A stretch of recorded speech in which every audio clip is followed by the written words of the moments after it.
अच्छा नकवी साहब, आपके पास आने से पहले राना सनाउल्लाह साहब का एक इंटरव्यू हुआ है। राना सनाउल्लाह साहब उस इंटरव्यू के दौरान बता रहे हैं कि हम बड़े बुरे फंस गए हैं, और वो क्यों बता रहे हैं कि बुरे फंस गए हैं, उन्हीं की जुबानी आपको सुनाते हैं।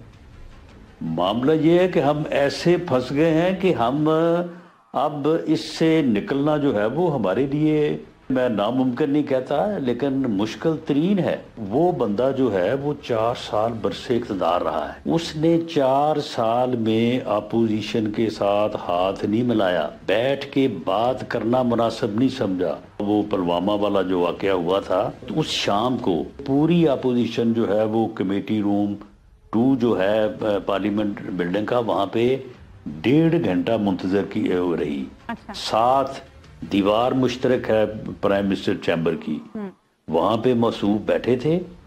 आर्मी चीफ ने बकौल उनके मिन्नतें भी की और कहा कि आए, आपकी सरबराही में मीटिंग होगी तो वहाँ पे जो है वो हमने ब्रीफ करना है। उसने कहा कि मैं वहाँ पे जाऊंगा तो मुझे तो उनके साथ हाथ मिलाना पड़ेगा, मैंने तो उनको छोड़ना ही नहीं, मैं वहाँ पे नहीं जाऊंगा। हसन अयूब साहब, बानी पीटीआई जाहिर है इस वक्त वो तो जेल के अंदर मौजूद है, लेकिन अब जो पार्टी हुकूमत में होती है उसके ऊपर ज़्यादा जिम्मेदारी होती है कि उन्होंने ऑलिव ब्रांच जो है ऑफर करनी होती है, जो है आपने कोई ऐसा पैगाम देना होता है कि मामला आगे बढ़ें। आपने सुना फैसल करीम कुंडी साहब को सुना, आप राना सनाउल्लाह साहब जाहिर है एक बड़ी वहाँ पे पार्टी को प्रेजेंट करते हैं, अपना इलेक्शन तो हार गए लेकिन पंजाब के अंदर वो है, तो कौन पैगाम देगा भाई क्यों फंस गए हैं? अब आप हुकूमत इकदाम उठाए और आगे बढ़े। देखिए, बात यह है कि सियासी जमातों का मिल बैठना, एक दूसरे के साथ बैठकर बातचीत के जरिए मसाइल को हल करना, यही सियासत है।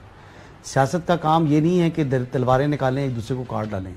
सियासत में तो एक दूसरे के साथ बैठना है और बैठकर आपने अवाम की फलाह के लिए या मुल्क की फलाह के लिए आपने जो है वो वे फॉरवर्ड तलाश करना है।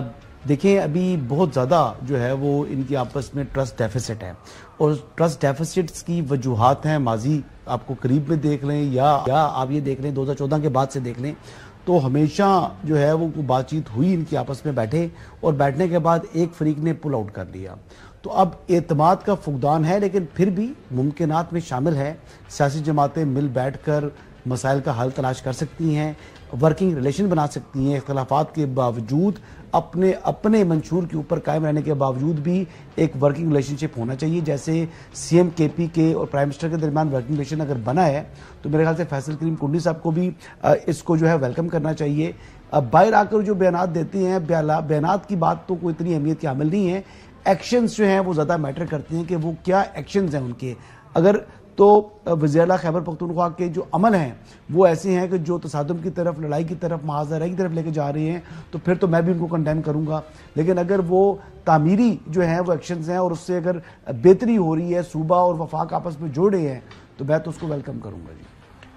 अच्छा हैदर नकवी साहब, ये तस्वीर देखें, पूरे पाकिस्तान के अंदर काफ़ी अप्रिशिएट किया गया। आप देख सकते हैं कि एक सामने आप देख रहे हैं हमारे प्राइम मिनिस्टर साहब हैं, मरियम साहिबा हैं, मुराद अली शाह साहब हैं, अपने अली मीन गंडापुर साहब हैं, साथ में बुक्टी साहब हैं।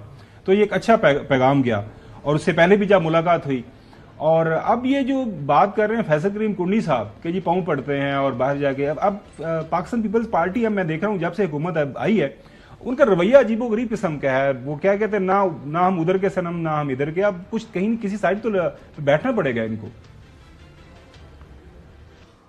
जी बिल्कुल बैठना पड़ेगा, बिल्कुल ठीक कह रहे हैं। लेकिन अब इन सारी चीज़ों का, कुंडी साहब का, राना सनाउल्लाह साहब का, SIFC का, इन सब का ज़रा ज़मीनी हक़ाइक़ पे जायज़ा लेते हैं कि ज़मीनी हक़ाइक़ क्या कहते हैं। SIFC का क़याम क्यों अमल में लाया गया? ज़ाहिर है पाकिस्तान में इन्वेस्टमेंट आनी है, लानी है, पाकिस्तान को चलाना है, ये तो एक उसका कलीदी किरदार होगा।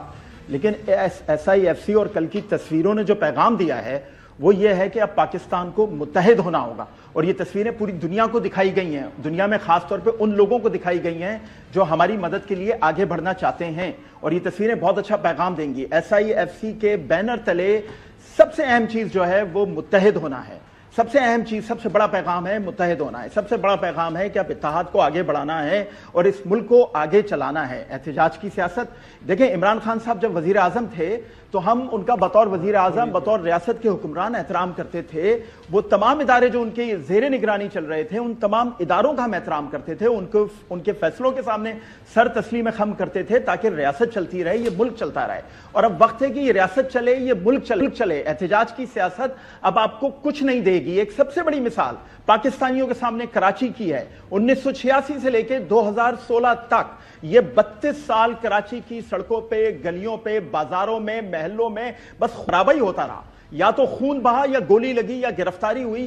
حاصل کیا ہوا اس کے بعد؟ آج 32 سال کی جدوجہد کراچی والوں نے، حیدرآباد والوں نے کی۔ وہ نوجوان آج کہاں کھڑا ہے؟ وہ نوجوان جہاں کھڑا تھا اس سے بھی پیچھے چلا گیا۔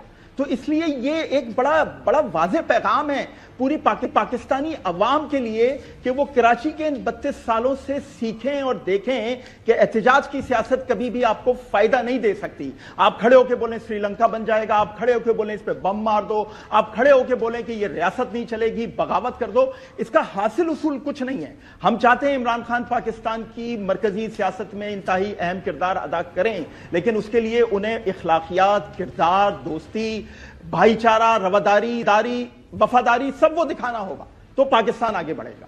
جی سوال میرا بنیادی طور پر حیدر نقوی صاحب پیپلز پارٹی کے رویے کے حوالے سے تھا کہ جب سے یہ حکومت بنی ہے تب سے آن ورڈ، میں نے شروع میں آپ کو بتایا خبر بھائی کہ پیپلز پارٹی کو رویہ بدلنا ہوگا۔ اب تنقید برائے تنقید کی سیاست سے جان چھڑانا ہوگی۔ صحیح، آگے بڑھ